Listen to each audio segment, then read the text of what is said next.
বিয়ের প্রথম প্রথম স্বামী স্ত্রীর মধ্যে এত ভালোবাসা থাকে, একেবারে গদ গদ মাখো মাখো ভালোবাসা যাকে বলে সেটা। কিন্তু আস্তে আস্তে এই গদ গদ মাখো মাখো জিনিসটা কিন্তু কমতে থাকে, আর একটা সময় এতটাই কমে যায় যে সেটা কিন্তু আর কোনো গদ মাখোর মধ্যেই থাকে না, একদম ছাড়া ছাড়া হয়ে যায়। তো সুস্মিতা আমাকে বলেছে যে বিয়ের প্রথম প্রথম ওর হাজব্যান্ড ওর সাথে খুব মজা করতো, মানে খুব রসিক টাইপের ছিল আর কি। এখন কিন্তু সেটা আর নেই। ওর কথার সাথে কিন্তু আমি একমত। তবে হাসিবা আমাকে বলেছিল যে ওর হাজব্যান্ড নাকি এখনও ওকে অনেক ভালোবাসে, সেই আগের মতনই কিন্তু ভাব আছে। তবে খুব কম লোকের সাথে সেই ভাবটা থাকে, তাই না? আর দেখো দুজনা দুটো ডাব নিয়ে আবার অদলা বদলি করছি। কারণ কি বলতো, ওর ডাবটাও রেখে দিয়েছিল ফ্রিজে, আর ফ্রিজে রাখলে ভীষণ ঠান্ডা হয়ে থাকে না। দেখো আমি টেনে আবার সোজা করলাম, ও সেই মানে ঝুঁকে ডাবটা খাচ্ছে। আমি বললাম কেন, রিল্যাক্সে আরামসে খাও না বসে সোজা হয়ে। যাই হোক, ছেলেদের খাওয়া না মানে 1 মিনিটের মধ্যে পুরো ডাবটা সাবার করে দিল। বেশ অনেকটাই জল, আর খুব মিষ্টি কিন্তু। দেখো আমি ওখানে বসে বসেই ওকে বলছি, তুমি যখন যাচ্ছই ওখানে তাহলে ডাবটা নিয়ে যাও। বোঝে না, তুমি ভালো করে খাও তারপরেই নিচ্ছি। তাই বলে আমার খাওয়া হয়ে গেছে ডাব। তবে অনেকক্ষণ ডাব খেতে কিন্তু আমার সময় লাগে। আমি চিপ চিপ করে মুখে যে টেনে টেনে খাই না, সেইভাবেই কিন্তু খাই। আর আমার গলার সমস্যা আছে না, মানে ঠান্ডা লেগে যায় বলে কিন্তু আমি কখনো ফ্রিজে রেখে খাই না।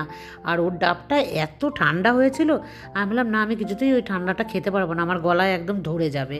তো এর জন্য কিন্তু ডাবটা অদল বদল করে খেয়েছি। আর আমাকে কি বলেছে জানো, বললো যে তোমার ডাবটা কিন্তু একটু বড়, মানে যে ডাবটা আমি ফ্রিজে রেখেছি সেই ডাবটা কিন্তু একটু ছোট, আর তোমাকে মানে যেটা দিলাম, যেটা ফ্রিজে রাখিনি সেটা একটু বড়। আমি বললাম কেন, আমাকে বড়টা কেন দিলে, তাহলে তুমি বড় দেখেই রাখতে পারতে ফ্রিজে। তখন বলছে না, বউকে ভালোবাসি তো তার জন্য বউয়ের জন্য বড়টা রেখেছি। যাই হোক, মাঝে মাঝে কিন্তু ভীষণ রোমান্টিক, হাসাবে, মজা করে, মানে সব মিলিয়ে মিশিয়ে আছে এই আর কি বন্ধুরা। আর এখন আমি কখন আসলাম বলো তো, দুপুরে যে খাবার খেয়েছি সেই পর্যন্ত কিন্তু আগের ব্লগটা তোমাদের সাথে আমি শেয়ার করেছি। আর এখন আসলাম তারপর থেকে, মানে ঘুম থেকে উঠেই মানে দুপুরে একটু রেস্ট নেওয়ার পর তারপরে ডাবটা চটপট খেয়ে নিলাম। 11টা 12টার দিকে খেলে ভালো, কিন্তু এত কাজের তাড়া ছিল না, তখন আর খেতে পারিনি। তো যাই হোক, খেয়ে এখন আসলাম। আর বলো তো বন্ধুরা, কাল আমার মানে তোমাদের সাথে কাল ভিডিওটা শেয়ার করছি দুপুরে আমি কি খাবার খেয়েছিলাম, কার কার মনে আছে? যাই হোক, এখন আমি রান্নাঘরটা পরিষ্কার করে নিচ্ছি, মানে আজকে বিকেলটা আমি কি করছি সেই সবটাই কিন্তু তোমাদের সাথে শেয়ার করব। আর তার আগে সবাইকে আমার অনেক অনেক ভালোবাসা, কারণ আমি তোমাদেরকে বলেছিলাম তোমরা একটা করে লাইক দিও, মানে যারা আমাকে ভালোবাসো। তো তোমরা কিন্তু অনেকেই আমাকে লাইক দিয়েছো আগের ভিডিওটাতে, ভিউজ যা হয়েছে হয়েছে, তার চাইতেও কিন্তু আমি বেশি খুশি হয়েছি যেটুখানি লাইক তোমরা আমাকে দিয়েছো। আমি জানি যারা তোমরা আমাকে ভালোবাসো তারা আমাকে দেবে, আর আমাকে যারা মানে ভালোবাসো না, হাজার বললেও আমি জানি তারা দেবে না। তবু যাই হোক, যে কজনে আমার কথা শুনে দিয়েছো, এইভাবেই তোমরা আমার সাথে থেকো, কারণ তোমাদের এই ভালোবাসাটা পেলে আমি অনেক দিন থাকতে পারবো। আর এই অনেক দিন থাকার কথাটা বারবার কেন বলছি, আমি কিন্তু অস্থায়ী, কারণ আমার হাজব্যান্ড কিন্তু একবার আমাকে বলে দিয়েছে অলরেডি যে তোমাকে আর ভিডিও করতে হবে না। তো সেই জন্য আমি তোমাদেরকে কিন্তু বলছি এই কথাটা, কারণ আমি ভালোবাসা সাপোর্ট না পেলে কিন্তু আমি থাকতে পারবো না বেশি দিন।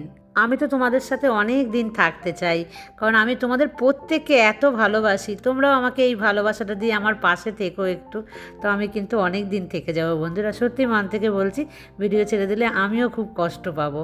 যাই হোক, সবটাই তোমাদের হাতে। আর আমার কথাটা শুনে কি বন্ধুরা তোমাদের মনটা ভারী হয়ে গেল? না না, একদমই না। কারণ কি বলো তো, তোমরাও আমাকে অনেক ভালোবাসো আমি জানি, আর আমি তো তোমাদের প্রত্যেককে ভীষণ ভীষণ ভালোবাসি।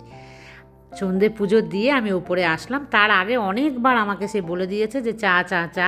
আমি বললাম না, সন্ধে পুজো না দিয়ে এসে আমি কিছুতেই চা করবো না। তো আমি এখন চা করে নিয়ে আসলাম। সে এখন এসি রুমে ঢুকে বসে আছে। দুপুরে খাওয়ার পর যখন ঢুকি না, আর কিছুতেই বেরোতে চাই না। দেখো আমি, দেখেছো কি মজা করি আমি ভীষণ, সেটা বুঝতে পারেনি আমি যে ভিডিও করছি। সে যেন আমাকে বকা শুরু করেছে, দাঁড়াও আমি জামাটা পরে নিই। আমি বললাম ধর, এসি রুমে তুমি কেন জামা পরে থাকো না? আমি বললাম দাঁড়াও, আমি জায়গাটা এডিট করবোই না, আমি দেখাবো পুরো যে তুমি আবার দেখো ভিডিও করার জন্য জামা পরলে, আর জামাতে তুমি খুলেই থাকো। বলে বাইরে গরম লাগে না, এর জন্য জামা পরতে পারি না। আমি যে ভেতরে তো এসি থাকে, তাহলে তুমি কী করে এসির মধ্যে জামাটা খুলে থাকো? কি করে পারে আমি জানি না। এসি চলছে কিন্তু একদম মানে বেশ ঘরটা চিল হয়ে গেছে, তারপরেও না জানো খালি গায়ে থাকবে, তারপরেও হাফ প্যান্ট পরে থাকে। এই হাফ প্যান্ট নিয়ে তোমরা কতজন আছে কত কথা এর আগে বলেছো, তারপরেও আমি মেয়েকে আর মেয়ের বাবাকে কোনো দিন কিন্তু আমি বদলাতে পারিনি, আর ওরা বদলাবেও না, আর আমি এখন আর চেষ্টাও করি না। যে যেটাতে কমফোর্টেবল সে সেটাতেই থাকুক, আর যেমনভাবে থাকি আর কি সেটাই তোমাদেরকে দেখাই, একদমই আর্টিফিশিয়াল আমি দেখাতে চাইও না। তো ও চা খাচ্ছে, বসে বসে কিন্তু ওখানে পাশে একটুখানি গল্প করছি। আবার বসে বসে জানো মাথার মধ্যে বুদ্ধি আসলো যে বাইরে যাব কিছু জিনিস টুকটাক অল্প দুই একটা কিছু কেনার জন্য, দিয়ে বলে চলো এখনই যাই। তো ভিডিওটা পোস্ট করেছি, মানে এখন 7:30টার সময় ভিডিওটা পোস্ট করে তারপরে দুজনে মিলে বেরিয়েছি, মানে বেরোবো। আর ও দেখো তখন যে চা খেয়েছিল না সেই প্লেট আর কাপটা ওখানেই ছিল, বেমালুন আমরা দুজনের কেউই খেয়াল করিনি। যাই হোক গুছিয়ে গাছিয়ে নিয়ে এখন দেখো এসিটা বন্ধ করে দিয়ে এবারও কিন্তু বেরোবো। বাড়ি আসলে সব জায়গাতে আমাকে নিয়ে যাবে, এখন ভিডিও করে বলে তোমরা দেখতে পাও, তাছাড়াও সব জায়গাতে কিন্তু মানে ক্যামেরার বাইরেও অনেক আগে থেকেই এটা করে ও। আর এই মানুষটা দেখো যাকে দেখতে পাচ্ছ না, এ কী করে আমাকে ছেড়ে বড় মার কাছে চলে গেল, আর আমাকে বলেনি পর্যন্ত জানো যে ও বড় মার কাছে। অনেকক্ষণ ফোন করছে না, তারপরে আমি ফোন করেছি, তখন বলছে আমি ওখানে আছি। আমি বিশ্বাস করছি না জানো তো কথাটা, দিয়ে আমার একটু ভালো লাগেনি, যার জন্য তোমাদেরকে বলছি। আমি তো এই মানুষটাকে ছাড়া যখন আমার কাছে থাকে আমি কিন্তু কোথাও যাই না। যাই হোক আমার সঙ্গে কিন্তু এটা ঠিক করেনি। তোমরা আমাকে অনেকবার বলেছো যে না দাদাভাইয়ের সাথে মেয়ে আসলে একসাথে যাবে। হ্যাঁ বন্ধুরা, সেটা আমার খুব যাওয়ার ইচ্ছে আছে, আমি যাব। মেয়ে আসলেই কিন্তু যখন মানে ওর বাবাও থাকবে না, তিনজনে একসাথে যাব। তবে মেয়ে খুব একটা ভিড়ভাড়টা তো একদমই পছন্দ করে না, যেতেও চাইবে না, তবে জোর করে মেয়েকে নিয়ে যাব। আর সেটা তো তোমাদের সাথে অবশ্যই শেয়ার করব। বাইরে থেকে ভিডিও করতে দিচ্ছিল না, আমি একদম ভেতরে ঢুকে দেখো ভিডিও করে নিয়েছি, বুঝতেও পারিনি। যাই হোক নিয়ে নিয়েছি এই ব্যাগে, একদম অল্প নেবে বলে কিন্তু প্ল্যান করে এসছি। আর অল্প মেয়ে মানুষের আর হয়ই না, দেখো পুরো ব্যাগটা ভরে গেছে বন্ধুরা। তো বাড়ি গিয়ে তোমাদের সাথে তো আমি অবশ্যই শেয়ার করব। আর এই হচ্ছে আমাদের রাজবাড়ি, কৃষ্ণনগর রাজা কৃষ্ণচন্দ্রের যে রাজবাড়ির গেট কিন্তু এটা। এই জায়গাটা দিয়ে আমরা মানে দিনের মধ্যে 550 বার যাই আর আসি, আর তোমাদের সাথে আমি অনেকবার শেয়ার করেছি। আর এই দেখো সামনে যে একটা গেট আছে, এইখানের এই জায়গাটা দিয়ে কিন্তু আমরা বারোদলে ঢুকি। দেখো মেলা শেষ হয়ে গেছে, এখানে না তো অনেক দোকানপত্র কিন্তু ছিল এই কদিন, মানে প্রায় 1 মাস তো থাকে মেলাটা। আর বন্ধুরা চলে আসলাম বাড়িতে, আরও দুটো একটা যাওয়ার কথা ছিল কিন্তু আর গেলাম না, কারণ এখন ঘড়ির কাঁটাতে প্রায় বেজে গেছে ওই 8:30 15টা মতন কিন্তু বাজে। এটার মধ্যে মাখনা নিয়ে এসেছি, মেয়ে আসলে মেয়েকে খাওয়াবো। আর মাখনা আমি অনেকদিন আগে খেয়েছিলাম, তখন তো এটার গুণাগুণ বুঝতাম না, তো 1 প্যাকেট নিয়ে এসেছি। এর অনেক দাম, কেন এত দাম কি জানো, আমাদের এখানে পাওয়া যায় না মনে হয়, মানে বাইরে তৈরি হয়। আর এই দেখো 1 প্যাকেট নিয়েছি সাদা তেল, 2 প্যাকেট আমি নিয়ে এসেছি। এনেছি টুকটুক করে অনেক কিছুই, নেবো না বলে অনেক কিছু নেওয়া হয়ে গেছে। এটা হচ্ছে ভুজিয়া, ওর বাবা নিয়ে যাবে এটা, আমি ভুজিয়া খাই না। আর এই যে দুটো, একটা উপরের একটা নিচে, উপরেরটা শেষ হয়ে গেছে, নিচেরটা প্রায় শেষ হয়ে যাবে। টুথব্রাশ আনা হলো, এমারটা নেওয়া হলো, 1 প্যাকেট বিস্কিট।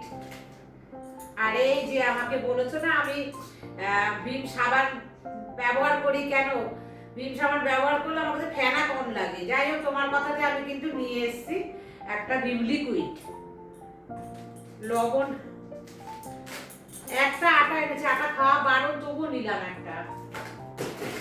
আমাদের একটা বড় দেখে নিয়েছি হচ্ছে ওটস, এটা হচ্ছে কুইকারের ওটস নিয়েছি এবার 1 কিলো ওয়েট। আর এই দেখো তোমাদের কথায় মধুমিতাই মানে বলছিল কি সাবান, মানে ডাব ইউজ করে নাকি, আমি ডাব নিয়ে এসেছি এবার। আমি কিন্তু ডাব কখনো ইউজ করি না, তো দুটো নিলাম, তাও ছোট ছোট দেখে।